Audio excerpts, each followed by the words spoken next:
اللهم صل على سيدنا محمد وعلى آل سيدنا محمد كما صليت على إبراهيم وعلى آل إبراهيم في العالمين إنك حميد مجيد. قال الله تبارك وتعالى في كلامه المجيد: أعوذ بالله من الشيطان الرجيم. بسم الله الرحمن الرحيم. يا بني إسرائيل قد أنجيناكم من عدوكم وواعدناكم جانب الطور الأيمن ونزلنا عليكم المن والسلوى كلوا من طيبات ما رزقناكم ولا تطغوا فيه فيحل عليكم غضبي ومن يحلل عليه غضبي فقد هوى وإني لغفار لمن تاب وآمن وعمل صالحا ثم اهتدى. قال المؤلف المفسر رحمه الله تعالى: يذكر تعالى نعمه على بني إسرائيل العظام ومننه الجسام. اللہ کہاں پڑا گیا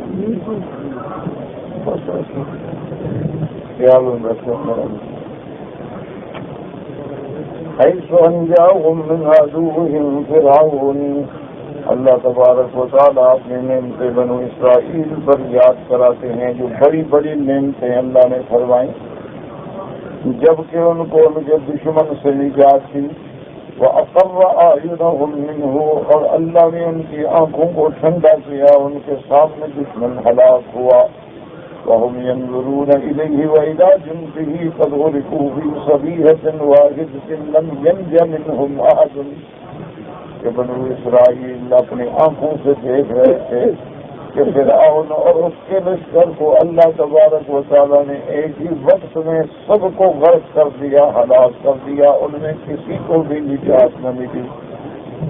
جیسے اللہ فرماتے ہیں: وَأَغْرَقْنَا آلَ فِرْعَوْنَ وَأَنْتُمْ تَنْظُرُونَ.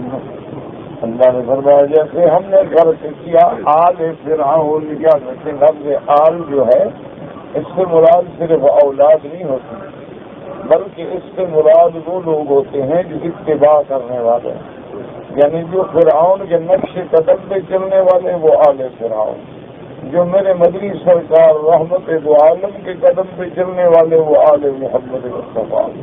تو آل میں اولاد بھی اور اتباع بھی شامل ہوتے ہیں، اور اہل بیت اگر ہو تو پھر وہ بیوی بچے اہل اولاد ان پہ اطلاق ہوتا ہے. اب فرعون کے ساتھ لاکھوں کی فوج غرق ہو گئی تو سارے جو اس کی اولاد تو نہیں تھے.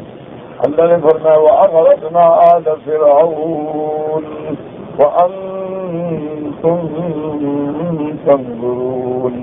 یہی وجہ ہے کہ اللہ نے اپنی رحمت کے ساتھ جب ہم نماز میں درود پڑھتے ہیں اللہم صلی علی محمد وعلی آل محمد، تو حضور کے اصحابہ، اہل بیت، آپ کی اتباع کرنے والے مومنین صادقین سب قیامت کے لیے شامل ہو جاتے ہیں. اگر لفظ اہل ہوتا تو پھر خاص ہو جاتا. اس لیے فرمایا آل فرعون وانتم تنظرون. وقال البخاری حدثنا یعقوب بن ابراہیم قال حدثنا روح بن عبادہ قال حدثنا شعبة قال حدثنا ابو بشر سعيد بن جبير عن ابن عباس رضي الله تعالى عنهما قال لما قدم رسول الله صلى الله عليه وسلم المدينة وجد اليهود تصوم عاشوراء فسألهم وقالوا هذا اليوم الذي أظهر الله فيه موسى على فرعون فقال نحن أولى بموسى فصوموه رواہ مسلم ایضاً فی صحیحہ، حضرت ابن عباس رضی اللہ تعالی عنہ نے اس حدیث صحیح میں روایت فرمایا کہ لما قدم رسول اللہ صلی اللہ علیہ وسلم، جب میرے آقا ہجرت فرما کے مدینہ تشریف لے آئے تو آپ نے دیکھا کہ یہودی جو ہیں وہ 10 محرم کا روزہ رکھتے ہیں۔ یوم عاشوراء سے مراد ہے 10 محرم۔ تو یاد رکھیں کہ یہ روزہ حضرت حسین کی شہادت سے اس کا تعلق ہی نہیں، یہ تو ابھی حضرت حسین پیدا بھی نہیں ہوئے، اس وقت سے روزہ چلا آ رہا۔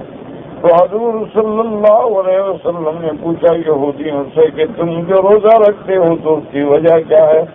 فقالوا هذا اليوم، انہوں نے کہا یہ وہ دن ہے جس دن اللہ نے موسیٰ علیہ السلام کو کامیاب فرمایا اور آپ نے دشمن کو غرق کر دیا، تو وہ بھی محرم کا دن تھا، تو ہم اس اللہ کے شکر میں روزہ رکھتے ہیں۔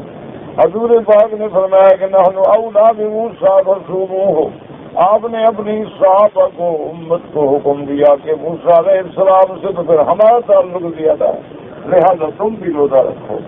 لیکن یاد رکھیں کہ حضور پاک نے پھر ایک اور بھی ارشاد فرما دیا، فرمایا صوموا یوما قبلہ او یوما بعدہ، کہ جو آدمی عاشورہ کا روزہ رکھنا چاہے یا تو ایک دن پہلے روزہ رکھے 9 اور 10 کا روزہ رکھے، یا ایک دن بعد بھی روزہ رکھے 10 اور 11 کا روزہ رکھے، تاکہ یہ شبہ نہ رہے کہ ہم شریعت موسیٰ علیہ السلام پہ کر رہے ہیں، کیونکہ حضور صلی اللہ علیہ وسلم کا دین جو ہے وہ کامل مکمل ہے، اس کو کسی سابقہ باتوں کے اتباع کی ضرورت ہی نہیں ہوتی۔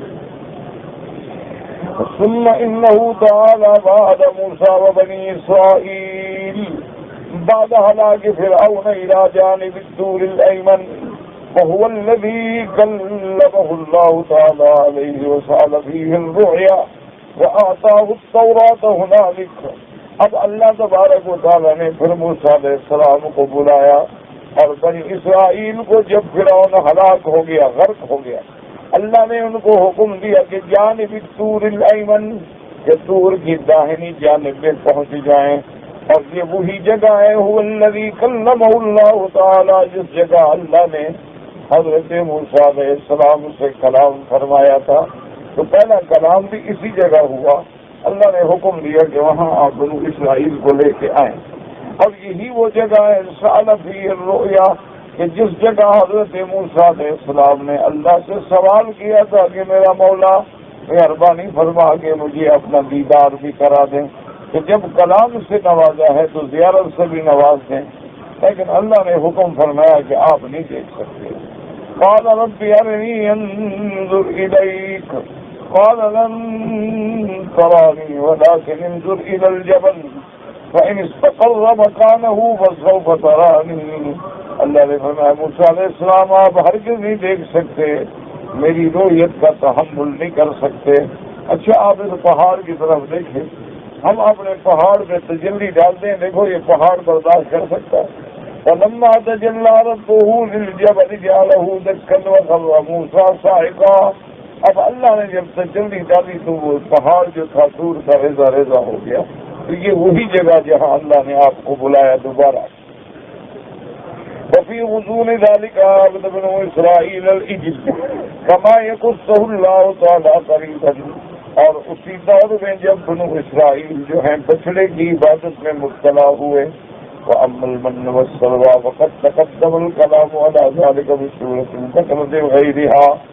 اب مفسر رحمۃ اللہ علیہ فرماتے ہیں کہ یہاں اختصار ہے کہ وَنَزَّلْنَا عَلَيْكُمُ الْمَنَّ وَالسَّلْوَىٰ، لیکن اس کی تفصیل جو ہے میں سورۃ البقرہ میں بیان کر چکا ہوں، اگر کوئی دیکھنا چاہے تو وہاں پڑھ لے۔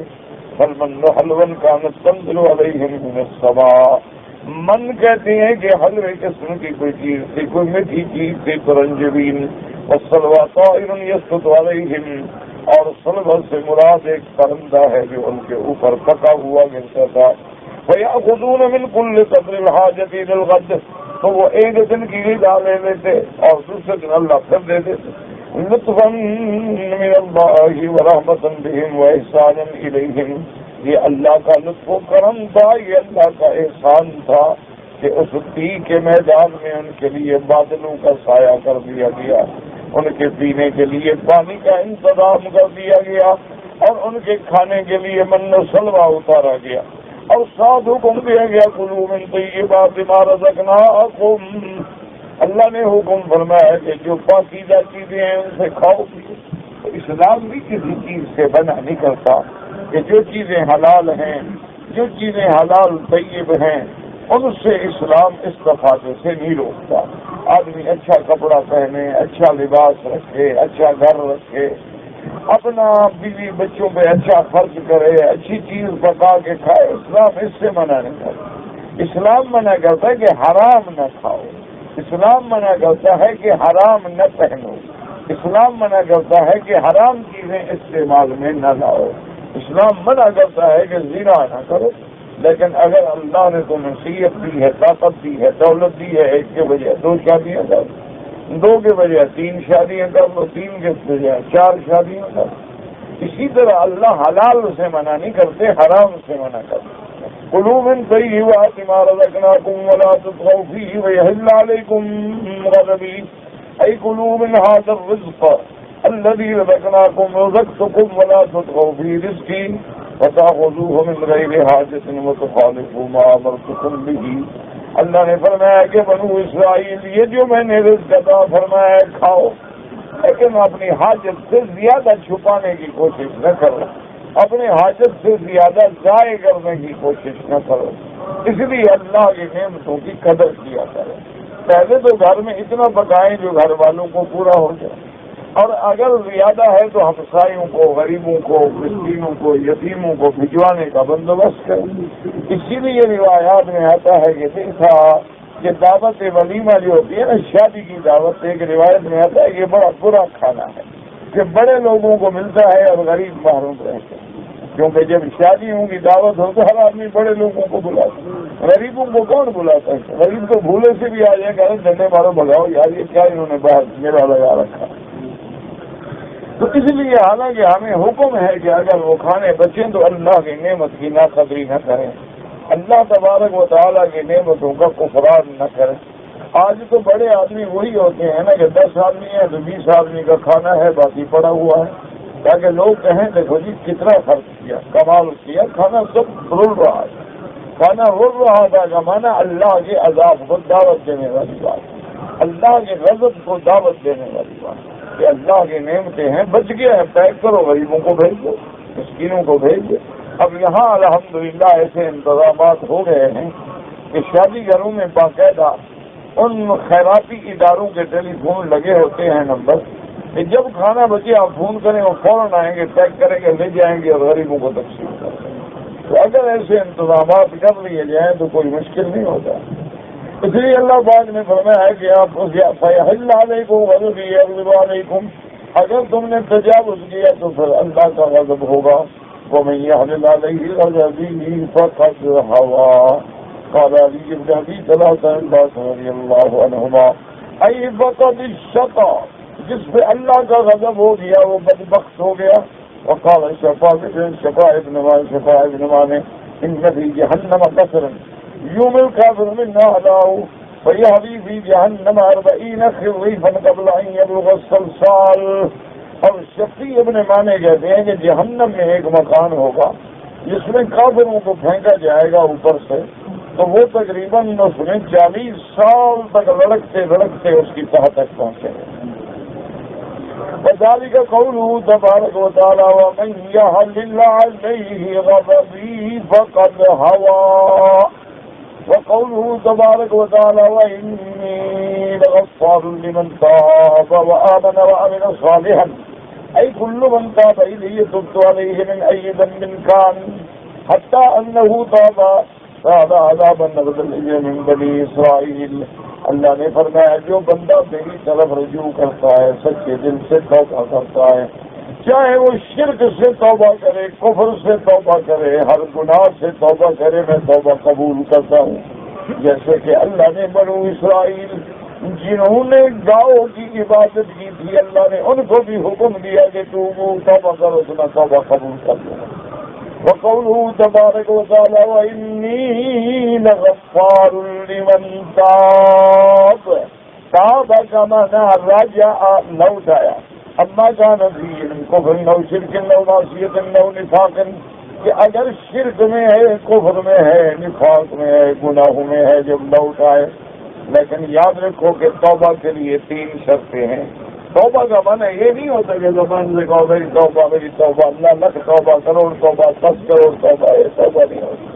توبہ میں 3 چیزیں ہیں. سب سے پہلے کہ اس گناہ کو چھوڑ دے اور اس غلطی پہ شرمندہ ہو، اور پھر دوبارہ نہ کرنے کا پکا وعدہ کرے. یہ 3 چیزیں ہوں تو پھر توبہ قبول ہوتی.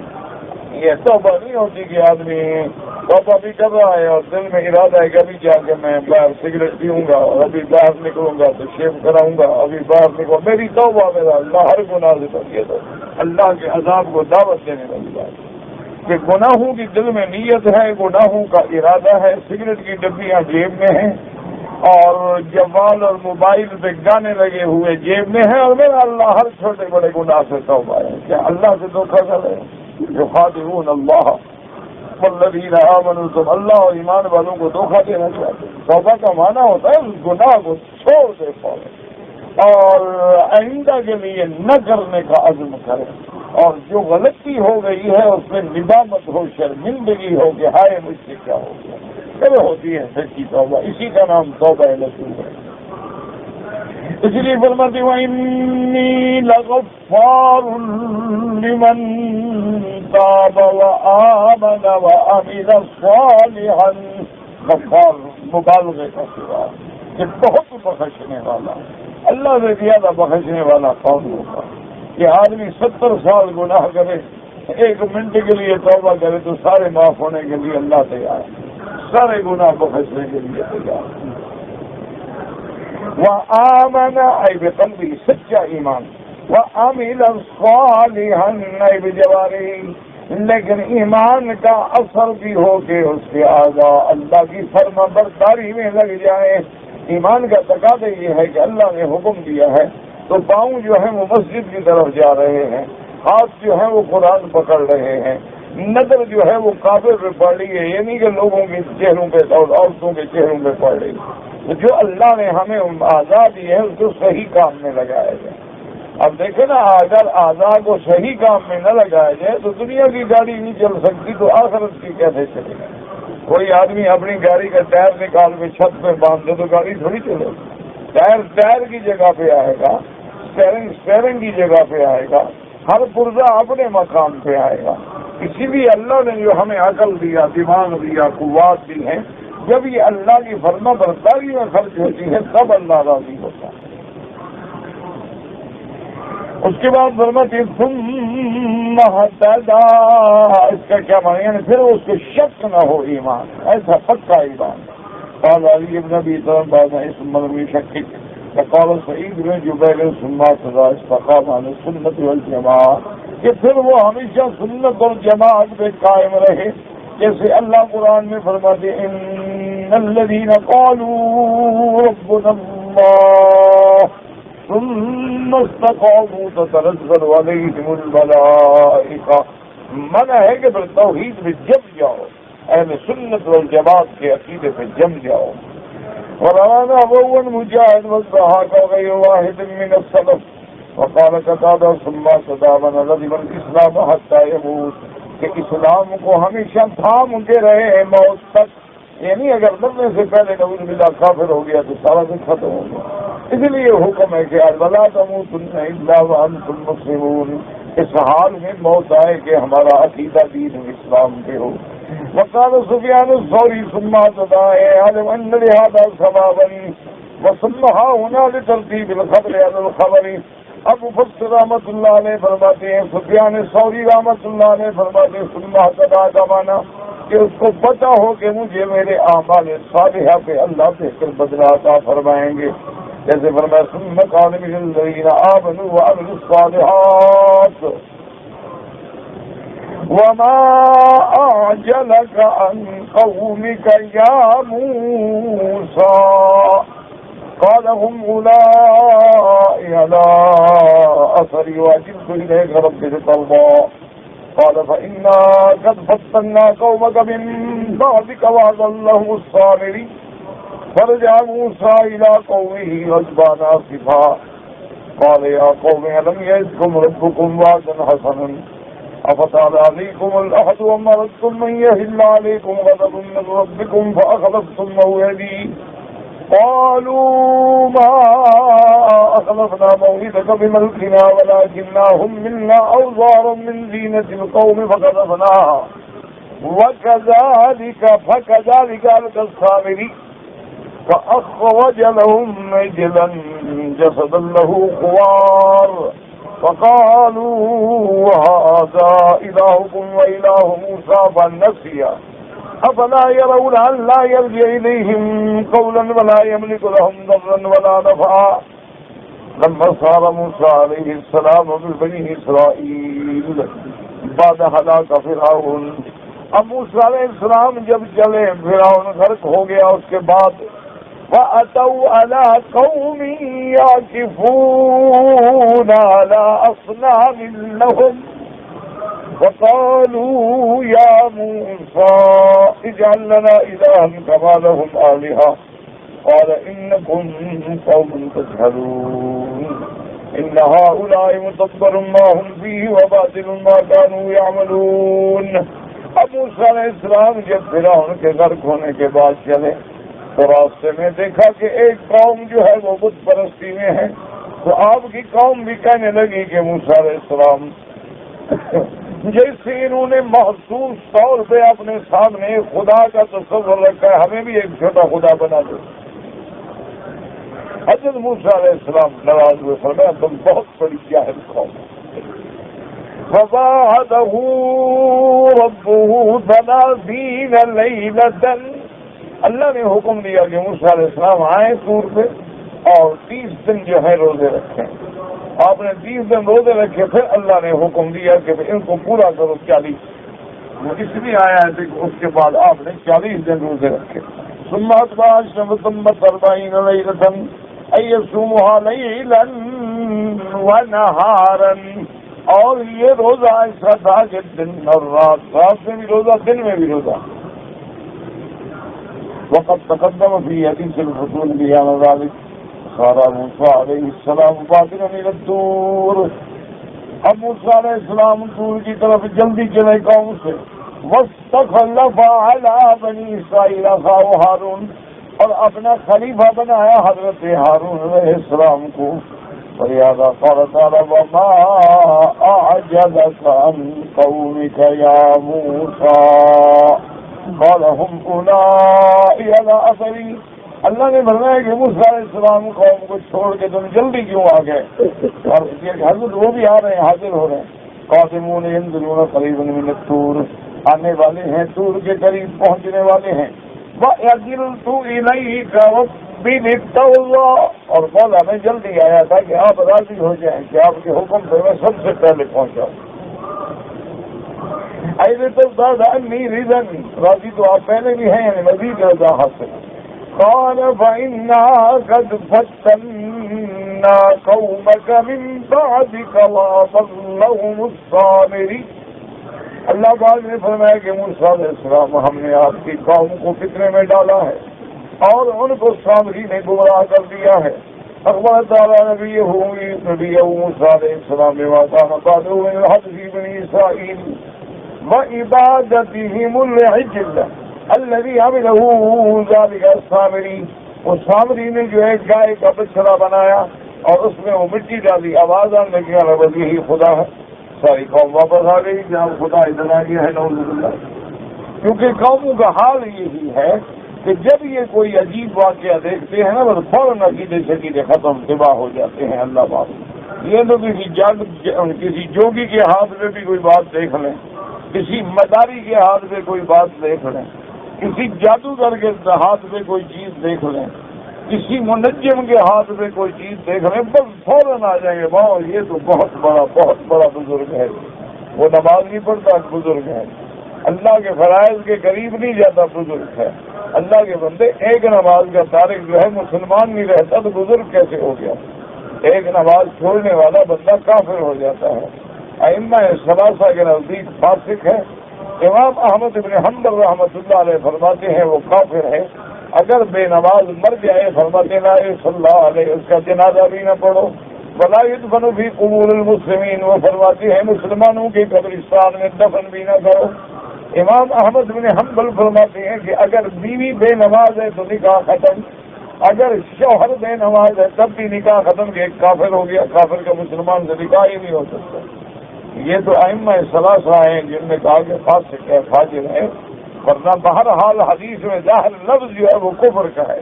حضور نے فرمایا من ترک الصلاۃ متعمدا فقد کفر، جو آدمی عمدن نماز چھوڑ دیتا ٹھیک پکا کافر ہو گیا۔ تو حضور پاک تو لفظ کفر فرما رہے، اور اسی لیے حضور نے فرمایا کہ میں نماز کا حکم دوں، اور جو لوگ جماعت میں نہ ہوں فرمایا میرا دل چاہتا ہے میں ان کے گھروں کو جا کے آگ لگا دوں۔ تو آگ کا عذاب تو کافروں کو دیا جاتا ہے، مسلمانوں کو تھوڑا دیا جاتا ہے۔ آج دیکھ لیں کہ ہم نے نمازیں چھوڑی ہیں، گھروں میں آگ لگی ہوئی، ہر جگہ آگ لگی ہوئی ہے، ہر جگہ فتنے لگے ہوئے ہیں، ہر جگہ مصیبتوں کے انبار ہیں، کیونکہ ہم مسلمان بن کے اللہ کو دھوکہ دینا چاہتے ہیں۔ انسان کافر ہے تو کافر ہو، مسلمان ہو تو مسلمان ہو۔ یہ کیا ہے کہ آدھا ٹیچر اور آدھا پٹیل، کہ کبھی مسلمان بن جاتا ہے شکلیں کافروں کی بنا لیتا ہے، نام مسلمانوں کے رکھ لیتا ہے، سود کافروں سے بھی زیادہ کھاتا، نام مسلمانوں کے رکھ لیتا ہے، شراب کافروں سے بھی زیادہ پی جاتا، نام مسلمانوں کے رکھ لیتا ہے، زنا میں کافروں سے بھی آگے بڑھ گیا ہے۔ تو کیسا مسلمان ہے؟ اس لیے بلا وجہ آدمی کو دھوکہ نہیں دینا چاہیے، یا سراسر موم ہو جائے یا سراسر سنگ، یا تو بالکل آدمی نرم ہو یا پتھر ہو، یعنی یا تو مسلمان ہو یا کافر ہو، یہ درمیان کا کیا مسئلہ ہے؟ اسی لیے بزرگ کہتے ہیں کہ کفر ابو جہل کا تھا اور ایمان صدیق کا تھا۔ اللہ ایمان نصیب کرے تو ابو بکر صدیق والا نصیب کرے، اور اللہ تبارک و تعالیٰ کفر اور شرک سے بچائے۔ وفي الكتب الإسرائيلية أنه كان اسمه هارون أيضا، بعض کتب اسرائیلیہ میں ہے کہ سامری کا نام بھی ہارون تھا۔ وكتب الله تعالى له في هذه المدة الألوان من التوراة كما قال تبارك وتعالى، اور حضرت موسیٰ علیہ السلام کے لیے تورات لکھ دی گئی۔ وكتبنا له في الألواح من كل شيء موعظة وتفصيلا لكل شيء فخذها بقوة وأمر قومك يأخذوا بأحسنها سأريكم دار الفاسقين كما عاقبة الخارجين عن طاعتي المخالفين لأمري۔ اللہ تبارک و تعالیٰ نے فرمایا کہ میری تورات کو مضبوطی سے پکڑ لو، مضبوطی سے تھام لو، مضبوطی سے اس پہ عمل کرو، اور میں تم کو دکھاتا ہوں کہ خارجین طاعت اللہ کی نافرمانی کرنے والوں کا انجام کیا ہوتا ہے۔ اللہ نے دکھلا دیا کہ کیسے ہم نے فرعون کو غرق کیا۔ دعا کریں اللہ عالم اسلام سے رحم فرما دے، حضور صلی اللہ علیہ وسلم کی امت سے جو عذاب ہیں اللہ رفع فرما۔ یا اللہ تمام بلاد اسلامیہ میں امن قائم فرما، امن قائم فرما، امن قائم فرما۔ اس بلد الامین کو قیامت تک ہر فتنوں سے محفوظ فرما، یا الہ العالمین یا ارحم الراحمین۔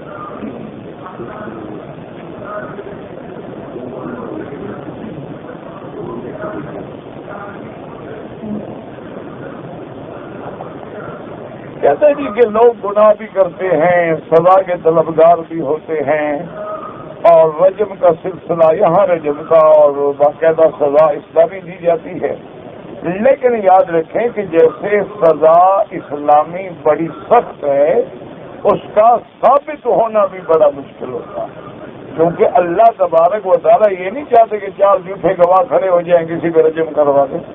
تو اس لیے اللہ نے ایسے حالات پیدا کیے ہیں کہ بس دنیا میں ایک آدھی سزا ملے، نمونہ بن جائے، باقی سب بھاگ جائے، تو جرم جو ہے وہ ختم ہو جائے۔ تو اس لیے اس کے ثابت کرنے کے لیے بڑی سخت سزا ہے۔ یہاں باقاعدہ ابھی روز اخبار میں نہیں پڑھتے ہیں کہ بندہ قاتل ہے، قصاص ہوا، سر قلم کیا گیا، چور ہے ہاتھ کاٹا گیا، زانی ہے سزائیں دی گئی۔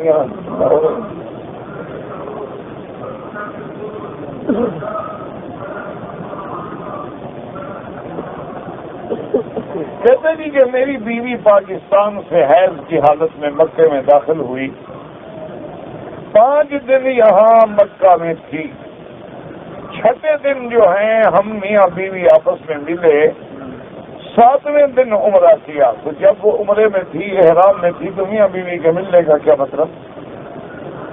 صاف بات ہے کہ دم پڑ گئی۔ اور توبہ بھی کرو اللہ کے بندے کہ جب وہ وہاں سے احرام کی نیت کر کے آئی ہے، احرام میں ہے، چاہے حیض ہو، جب پاک ہو تو عمرہ کرے۔ اس لیے مسئلہ آپ لوگ بعد میں پوچھتے ہیں، غلطی پہلے کرتے ہیں۔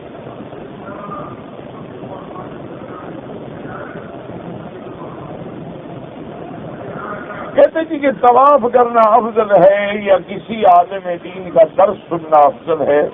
طواف نفلی عبادت ہے اور درس اور علم سیکھنا تو فرض ہے۔ طلب العلم فریضۃ علی کل مسلم و مسلمۃ، اور پھر علم آئے گا تو طواف کرے گا، علم ہی نہ ہو تو طواف کیسے کرے گا؟ دیکھا نہیں جو طواف ہو رہے ہیں ماشاء اللہ، طواف جا رہے ہیں۔ اچھا السلام علیکم بھائی جان، کب آئے آپ؟ خیریت ہے؟ طواف تو فاسد ہو گیا، باطل ہو گیا، ختم طواف۔ یہ تھوڑا ہے کہ تم ادھر پھرتے رہو، ادھر پھرتے رہو، ادھر پھرتے رہو، ادھر پھرتے رہو، طواف ہے، مذاق ہے کوئی؟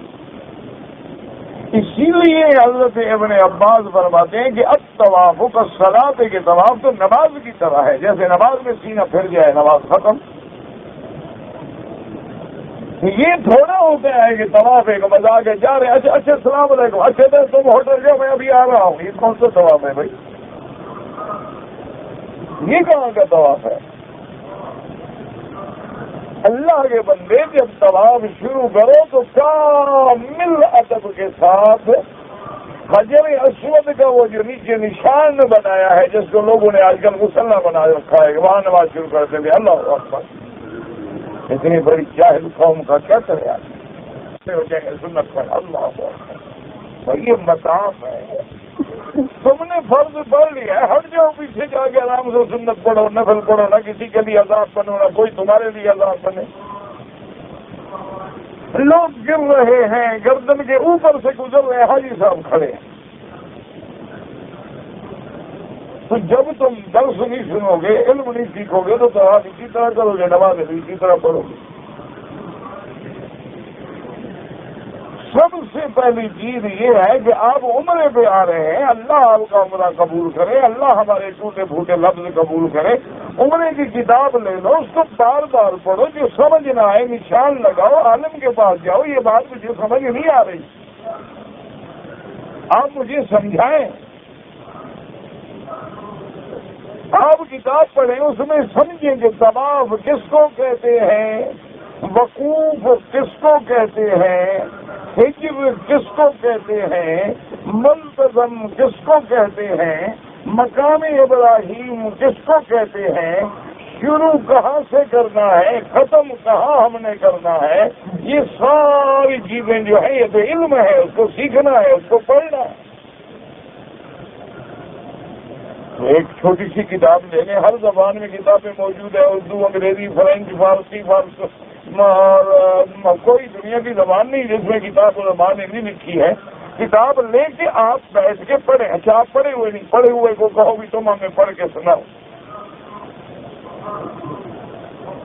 اور سمجھنے کی کوشش کرو۔ اور جو باتیں کتاب پڑھنے سے ایک دفعہ سے نہیں آئے گا، 2 دفعہ، 3 دفعہ، 4 دفعہ، 10 دفعہ کتاب پڑھو۔ اور جو بات سمجھ نہ آئے وہاں پنسل سے نشان لگا لو۔ کسی عالم کے پاس جہاں تمہارا اعتقاد ہو اس کے پاس جاؤ، اس کو کہو جی حضرت یہ بات سمجھ نہیں آئی، مجھے سمجھا دیں گے اس کتاب سے کیا مراد ہے۔ اب اسی طرح دیکھیں کہ کتنی میری بیٹیاں، میری بہنیں ہیں جو اپنے ملک سے آتی ہیں احرام باندھ کے، حیض میں اور حیض میں عمرہ کر رہی ہیں، اللہ کے گھر کے باہر ان کا خون گر رہا ہے۔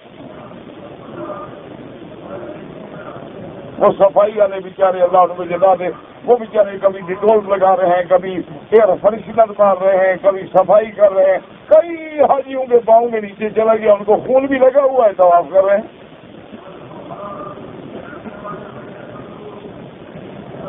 اچھا کوئی طرح میں ایسے دوڑ رہے ہوتے ہیں کہ بھی 7 چکر اتارنے ہیں گلے سے، کسی کو ہاتھ مار رہے ہیں، کسی کی گردن کے نیچے سے ہی ابھر رہے ہیں۔ کسی کو ٹکریں ہماری کون سا طواف ہے؟ میں تو سمجھتا ہوں طواف جب میں دیکھ میرے خیال میں 90% آدمی کو طواف کرنا نہیں آتا. انا للہ و انا الیہ راجعون. حجر اسود پہ کھڑے ہیں تو جناب کھڑے بسم اللہ اللہ اکبر بسم اللہ اللہ اکبر. یہ کون سا طواف ہے؟ 200 آدمی کے لیے تم دیوار بن گئے ہو. اللہ کے بندے بس ایک دفعہ بسم اللہ اکبر السلام علیکم کیا اچھا رہ گیا نہیں کیا اللہ اکبر تب بھی کوئی بات نہیں. کیا ہو گیا؟ اول میں کر لیا آخر میں کر لیا درمیان میں کیا ہی نہیں کچھ بھی نہیں ہوتا تو آپ ٹھیک ہے. تو پھر تم اللہ کے مخلوق کو عذاب کیوں دے رہے ہو؟ لیکن کوئی سمجھنے کے لیے تیار نہیں. اچھا کتنی میری بیٹیاں ہیں وہاں سے اپنے میقات سے احرام باندھ کے آئی ایام حیض ہے ہوٹل میں بیٹھی رہی جب پاک ہو گئی پھر مسجد عائشہ گئی احرام باندھنے کے لیے. اس سے بڑی جہالت کیا ہے بھائی؟ اور تیرا احرام تو پہلے سے بتا ہوا ہے دوبارہ کیا باندھنے گئی ہے؟ اچھا بعض عورتیں یہ سمجھتی ہیں کہ یہ جو رومال میں نے باندھا ہے یہ کھل گیا او ہائے میرا احرام کھل گیا. اور رومال باندھنے کا تو تمہیں شریعت نے حکم ہی نہیں دیا تو کھل کیا گیا؟ عورت کے لیے کوئی رومال شمال نہیں ہوتا. جو تو بچہ ہے جو لباس ہے اسی میں لبیک اللہم لبیک لبیک لا شریک لک لبیک ان الحمد والنعمت لک والملک لا شریک لک. بس احرام اس کا ہو گیا. یہ تو رواج بن گیا ہے کہ کپڑا باندھ لیتی ہے عورت بھی بال نظر نہ آئے یا بال گر نہ جائیں یا بال کھل نہ جائیں. ایک احتیاط ہے ادب ہے کوئی شریعت کا حکم تو نہیں ہے کہ کھلنے سے عذاب آ جائے گا. اور کتنی میری بیٹیاں ہیں رومال بندھا ہوا ہے نماز پڑھنی ہے وضو کرنا ہے مسا اس کے اوپر کر رہی ہے نہ وضو ہوا نہ نماز ہوئی.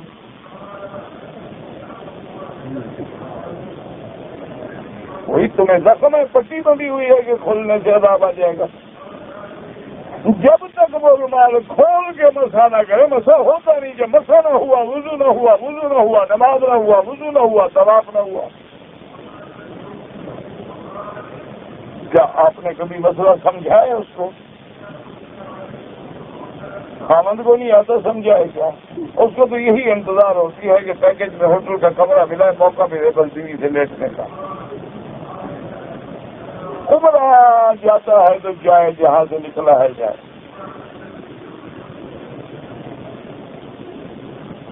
انا للہ و انا الیہ راجعون. تو کیا اسی طرح تم طواف کرو گے؟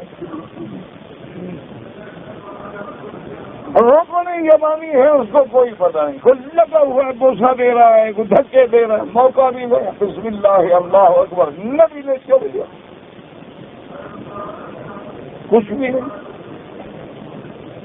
اس لیے میرے عزیز میری درخواست ہے خدا کے لیے چھوٹی چھوٹی کتابیں لے لو اپنی زبان میں لے لو اور ان کو بیٹھ کے ایک دفعہ نہیں 10 دفعہ پڑھو.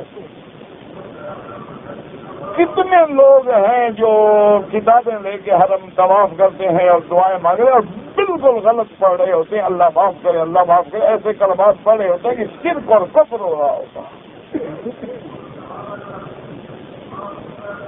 اب دیکھو نا اللہم اغفر لی کیا مانا اللہ میرے گناہ معاف فرما. اگر کوئی آدمی پڑھ لے اللہم اغفر لی مانا اللہ مجھے ہلاک و برباد کر. صرف ایک نقطے سے سارا ترجمہ بدل گیا. مغفرت کے بجائے ہلاکت کی دعا مانگ رہا ہے. تو جب نہ اللہ نے حکم دیا نہ نبی پاک نے حکم دیا نہ صحابہ نے کتابیں لے کے دعائیں پڑھی اور طواف کیا ہے تم کیسے اٹھا کے پڑھ رہے تو بدعت ہے. رواج ہے بس جناب ایک آدمی آگے لگا ہوا اللہم ہو گیا تھا اللہم ہو گیا تھا شوتر سالس ہو گیا تھا شوتر سالس. وہ سمجھتے ہیں شوتر سالس بھی کوئی دعا ہے اس کا مانا تیسرا چکر ہوگا تیسرا چکر.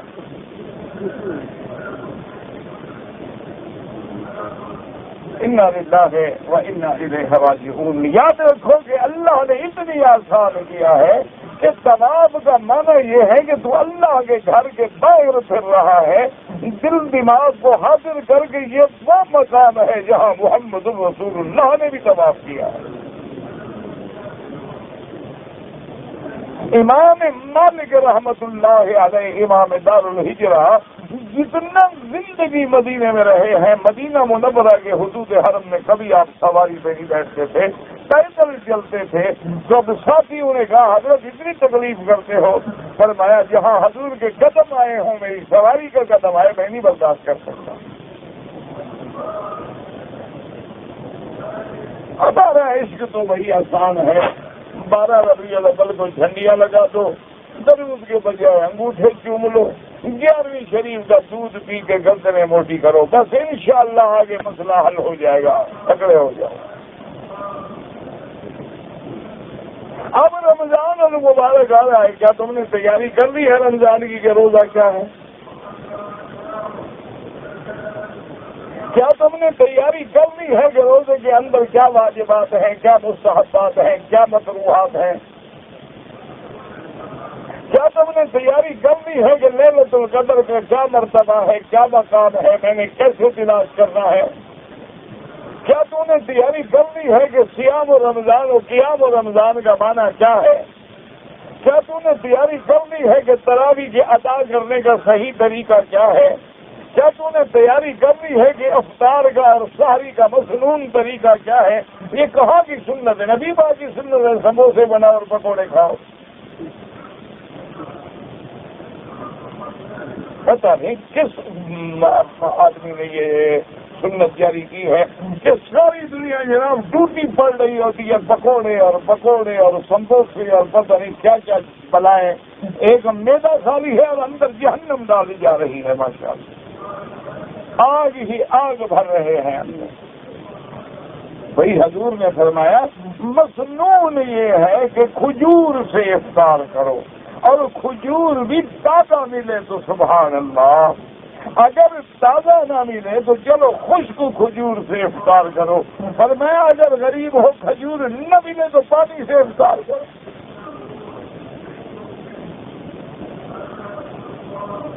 یعنی سنت رسول جو ہے وہ میٹھا ہے، ہماری سنت رسول جو ہے چٹپٹا ہے۔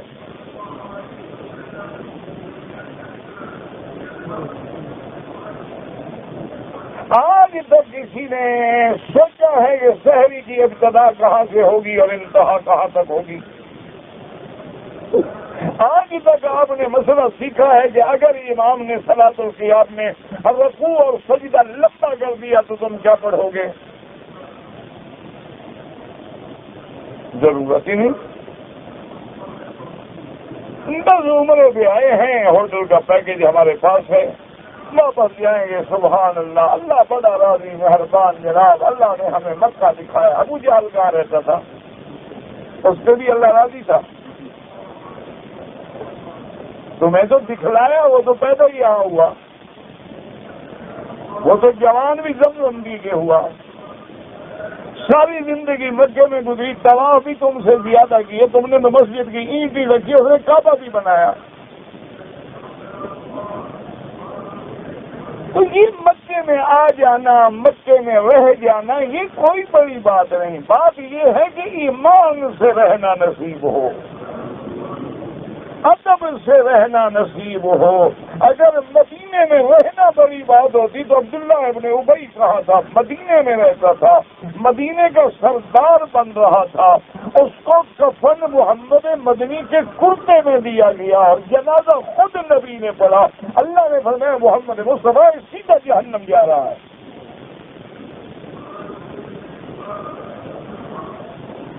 اور آئندہ خبردار ایسے لوگوں کے جنازہ نہ پڑھنا،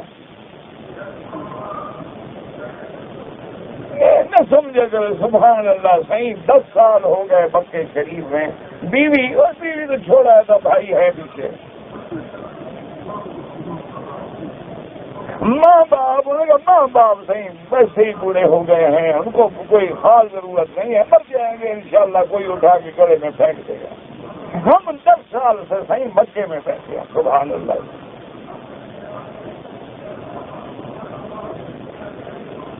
اور اگر ایک دو طواف دن میں نصیب ہو جائیں سبحان اللہ سمجھتے ابھی ہم بالکل آسمان سے باقی 2 میٹر مقام رہ گیا ہمارا، وہاں ہم پہنچ گئے۔ ابلیس کہاں رہتا تھا؟ وہ تو عبادت میں اتنا اونچا چلا گیا کہ ملائکہ کے ساتھ آسمانوں میں رہتا تھا۔ تو کیا اتنا اس سے کچھ نہیں ہوتا؟ دین سیکھو، علم سیکھو، رمضان آ رہا ہے، خدا کے لیے رمضان کی تیاری کرو اور مسائل کی کتابیں لے لو کہ روزہ کیا چیز ہے، صیام کیا چیز ہے، افطار کیا چیز ہے، سحری کیا چیز ہے، رات کے احکام کیا ہیں، دن کے احکام کیا ہیں، کن چیزوں سے روزہ ٹوٹ جاتا ہے، کن چیزوں سے روزہ ٹوٹ تو نہیں جاتا لیکن مکروہ ہو جاتا ہے، اور کن چیزوں سے روزے کے اندر جو ہے نقص آ جاتا ہے، اور جب ہم افطار کریں گے تو کیا دعا مانگیں گے، کیا زبان سے کہیں گے، یہ ساری باتیں سیکھیں۔ اعتکاف کیا چیز ہوتا ہے، کب شروع ہوگا، کب ختم ہوگا، کیا نیت ہوگی، کہاں بیٹھنا ہوگا، یہ ساری چیزیں پڑھیں گے تو آئیں گی، علم سیکھیں گے تو آئیں گی، ایسے تو نہیں آ جائیں گے۔ آپ ہر بات چھوڑ دیں گے، مولوی سکھائے گا، مولوی سکھائے گا، کون کون سی بات مولوی سکھائے گا؟ جب تم تجارت کرتے ہو وہ تو کبھی مولوی سے نہیں پوچھا، تم گھر میں 10 کھانے بناتے ہو وہ تو مولوی سے کبھی نہیں پوچھا کہ حضرت مجھے بریانی بنانے کا نسخہ بتلا دیجیے۔ وہ تو تمہاری بیوی بھی جانتی ہے، ہر چیز سے نماز پڑھنا بھی جانتی، نئی نئی ڈشز بنانا جانتی ہے، فریج استعمال کرنا جانتی ہے، اور نئے نئے آلات سے استفادہ کرنا جانتی ہے، صرف دعا قنوت نہیں جانتی ہے۔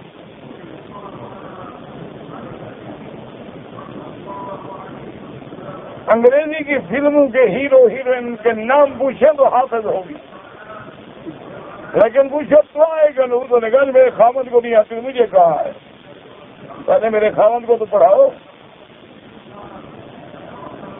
انا للہ و انا الیہ، ہم تو بس چیختے رہیں گے، باقی تمہاری مرضی۔ کہتے جی کافر کی موت میں ان اللہ پڑھیں جی، نہیں پڑھیں جی، مسلمان کے لیے۔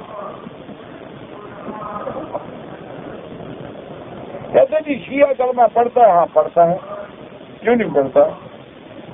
اگر کلمہ پڑھ کے ذبح اللہ اکبر سے ذبح کرے ٹھیک ہے۔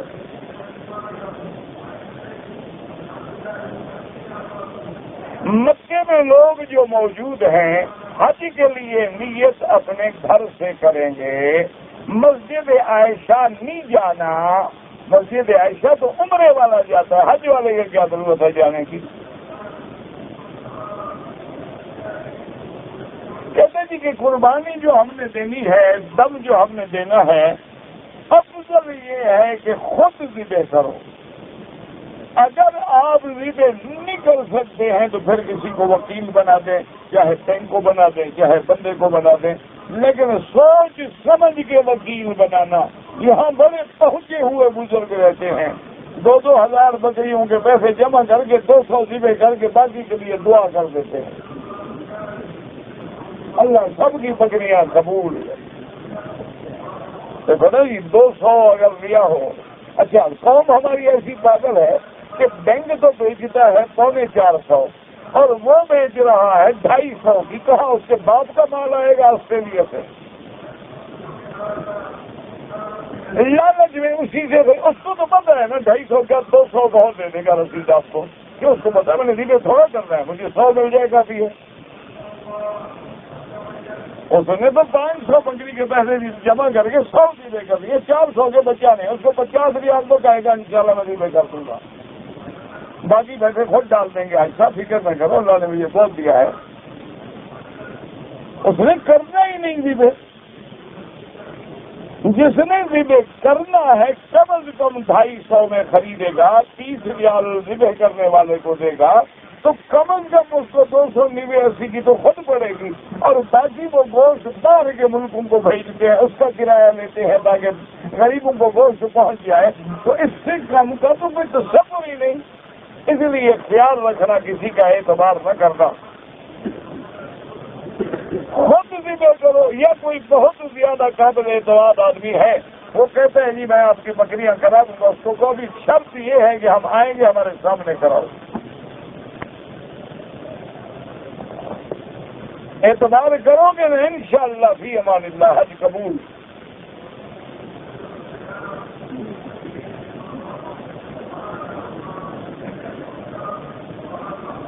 کہتے جی کہ نماز کے بعد مل کے دعا نہیں کرنی چاہیے، تو نہ کیا کرو۔ ہم نے کون سے پکڑ کے آپ کو کہا ہے کہ کیا کرو؟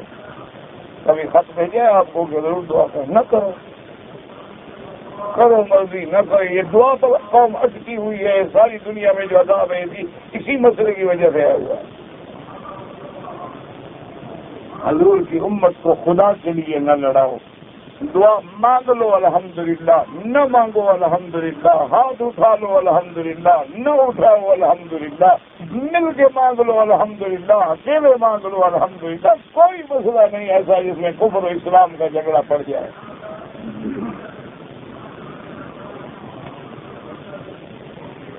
نماز جنازہ کا ایک قیراط ملتا ہے جو پہاڑ جبل احد سے بھی بڑا ہوتا ہے۔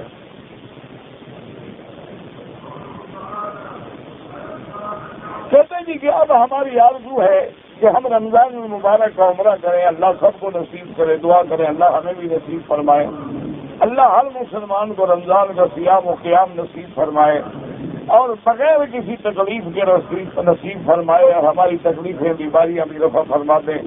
تو میرے عزیز سب سے بہتر یہ ہے کہ مدینہ منورہ چلے جاؤ، حاضری بھی ہو جائے گی اور واپسی میں میقات کا عمرہ کر کے آؤ۔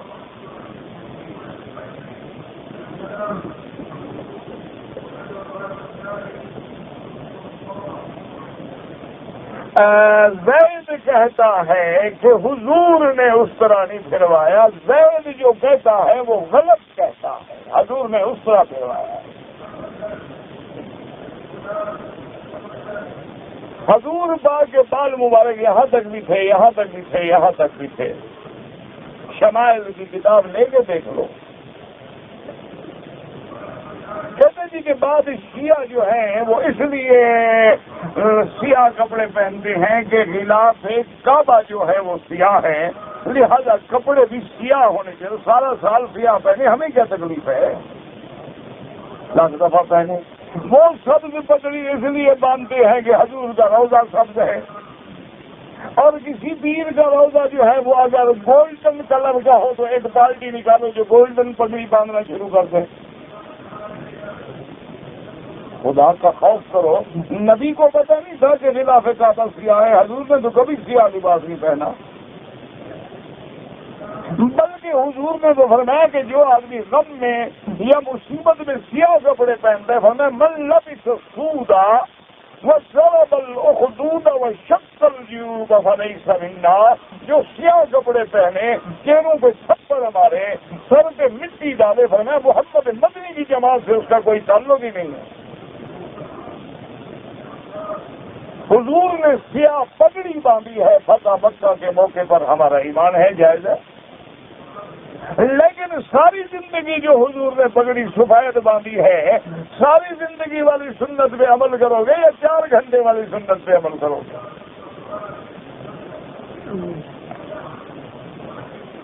اب جناب یہ کچھ سوال تو کی سنتیں رہ جائیں تو فجر کے بعد بھی پڑھ سکتے ہو، سورج کے بعد بھی پڑھ سکتے ہو۔ حضور پاک نے رومال باندھا ہے، حضور نے پگڑی باندھی ہے ٹوپی پر۔ سیاہ مہندی لگانا جائز ہے اگر بیوی جوان ہو، تو بیوی کو بھی دھوکہ دے رہے، اس کو تو پتہ ہے تیری جوانی کا۔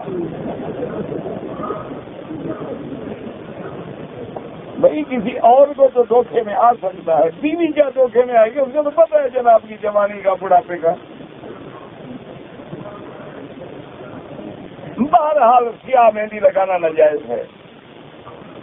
وہ کہتے ہیں کہ مجاہد کے لیے، تم کون سا بیوی سے جہاد کر رہے ہو؟ کہتے جی وہ حدیث صحیح ہے کہ میں درود سنتا ہوں، بالکل صحیح ہے، دور سے پڑھا جائے، فرشتے پہنچاتے ہیں جو روضہ مبارک میں پڑھے، حضور پاک سنتے ہیں۔ حضرت ابو بکر عمر کو جو نہ مانے، مقصد ہے ان کو مسلمان نہ سمجھے، وہ کافر ہے۔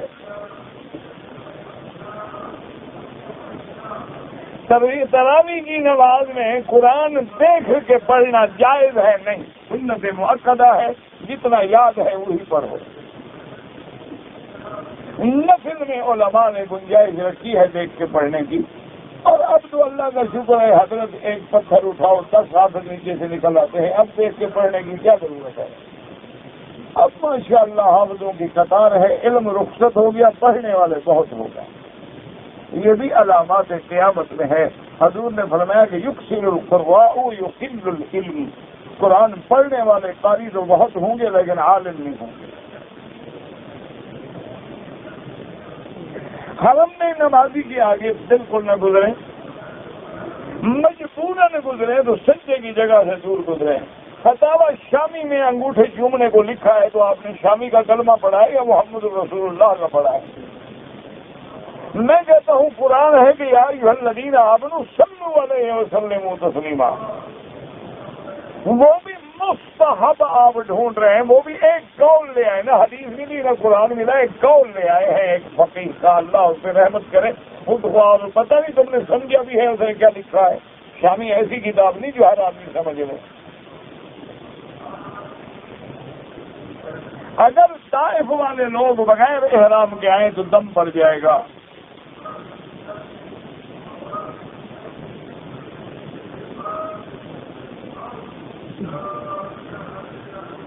لڑکی اور لڑکے نے ایک دوسرے کو 3 دفعہ قبول کیا، جب تک اعلان نہ ہو، نکاح نہ ہو، خطبہ نہ ہو، گواہ نہ ہو، اولیاء امور نہ ہو، یہ نکاح تھوڑا ایسے تو سب قبول کر لیں گے انشاءاللہ، کسی کی لڑکی بھی گھر میں نہیں رہے گی، فکر نہ کرو، لو میرج کراؤ۔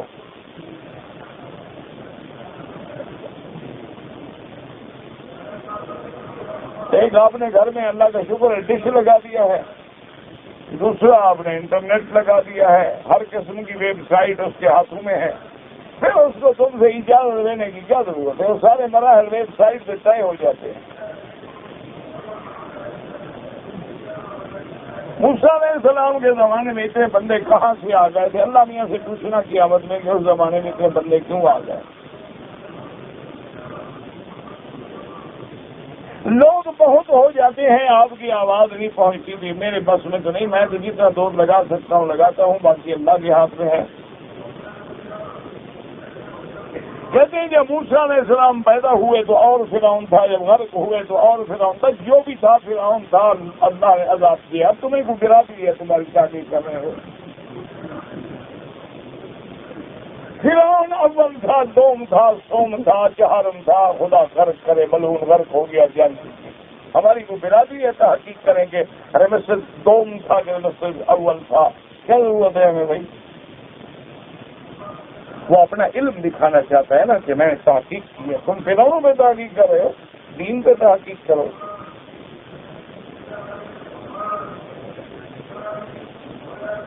میرے ماتھے پہ دانا ہے تو ہاتھ لگانے سے اگر بال کوئی نکل گیا کچھ بھی نہیں ہوتا ہے، 1-2 بال گر گئے کچھ بھی نہیں ہوتا ہے۔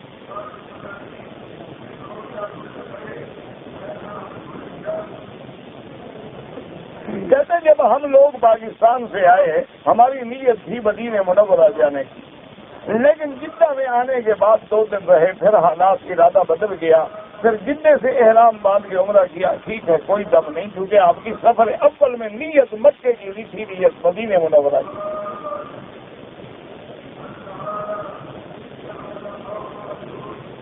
کہتے جی کہ ہم کویت سے آئے ہیں ایئر ہوائی جہاز سے، میری بیوی نے جدہ ایئرپورٹ پہ احرام باندھا، دم پڑ گئی، کیونکہ میقات گزر گیا، اس کو کویت ایئرپورٹ سے باندھنا چاہیے تھا یا راستے میں باندھنا چاہیے تھا۔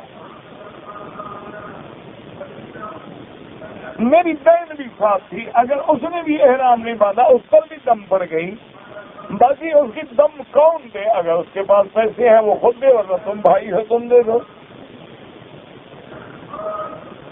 اگر کوئی آدمی عمرے کے بعد تھوڑے تھوڑے ٹک لگوائے دم پڑ جاتی ہے، بال بھی کٹوائے اور ایک دم بھی ادا کرے۔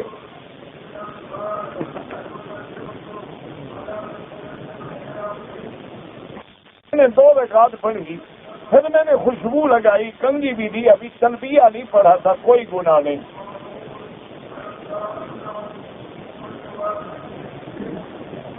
جی ایئرپورٹ پر ہم عمرے کی نیت سے پہنچے، تلبیہ سے پہلے بزرگوں نے میرے گلے میں پھولوں کے ہار ڈال دیے، تو ابھی آپ نے نیت ہی نہیں کی ہار ڈالنے تو کیا ہے، کوئی بات کچھ نہیں ہوتا۔ بہرحال یعنی نیت کرنے کے بعد خوشبو والی چیزیں استعمال نہ کریں، پہلے آپ کو ہار ڈالیں یا جو مرضی آئے ڈالیں۔ کہتے جی کہ غلاف کا کپڑا اپنے گھر میں لے جا سکتے ہیں، نہیں لے جا سکتے، ورنہ تو تم تو سارا غلاف لے جاؤ گے انشاءاللہ۔ میرے والدین زندہ ہیں، میں ان کا عمرہ کر سکتا ہوں، والدین کے لیے بالکل کر سکتے ہیں، عمرہ کرو، حج کرو۔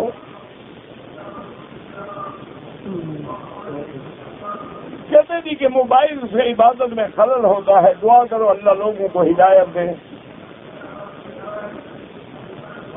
کہتے جی کہ اگر میاں بیوی نے آپس میں مجامعت کی، سو گئے اور ابھی دونوں نے غسل نہیں کیا تھا کہ موت آ گئی، کیوں ایسی نیت کر رہے ہو؟ یعنی ایک فرضی مسئلہ پوچھ رہے ہیں نا کہ ایسے ہو جائے تو کچھ نہیں ہوگا جناب، مسلمان ہیں، غسل نہیں کیا، کافر تو نہیں ہو گئے، کچھ بھی نہیں ہوگا۔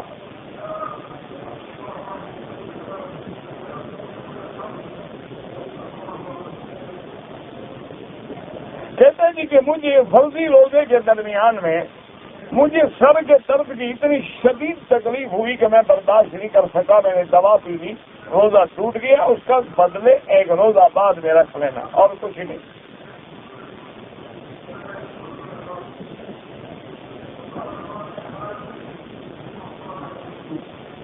بہرحال جو آدمی اپنی عورت کو غلط راستے سے استعمال کرتا ہے اس پر اللہ کے نبی نے لعنت بھیجی ہے، فرمایا ملعون من اتی فی دبرہا، جو آدمی اپنی بیوی کا غلط راستہ استعمال کرتا ہے اس سے اللہ کی لعنت ہو۔ باقی تم جانو تمہاری مرضی۔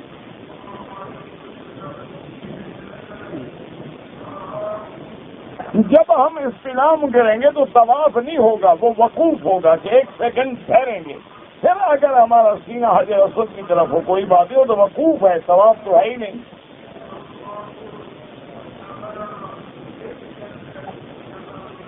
اگر احرام باندھنے سے پہلے ہم نے خوشبو والے صابن سے غسل کیا کوئی بات نہیں، بلکہ احرام کی نیت کرنے سے پہلے بدن پہ خوشبو لگانا بھی سنت محمد مصطفیٰ ہے۔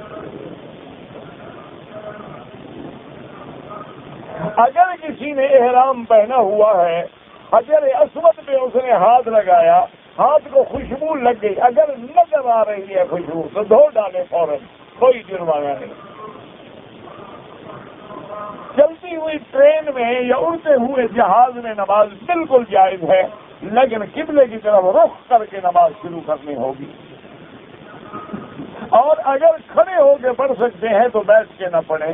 اگر حالات ایسے ہیں کہ ٹرین میں دھکا اتنا لگ رہا ہے کہ کھڑے ہونا ممکن نہیں تو بیٹھ کے پڑھ سکتے ہیں، بس یار کوئی پڑھتا ہے، کوئی ایسا مسئلہ نہیں ہے۔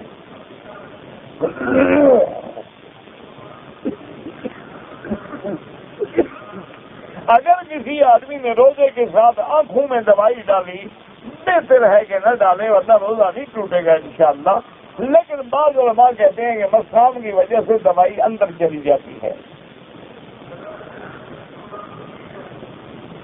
کہتے جی آپ مہربانی کریں مدینہ منورہ کے لیے بھی درس شروع کریں، آپ دعا کریں اللہ مجھے توفیق دے، سبب بنائے، ہمارا حاضر ہیں انشاءاللہ۔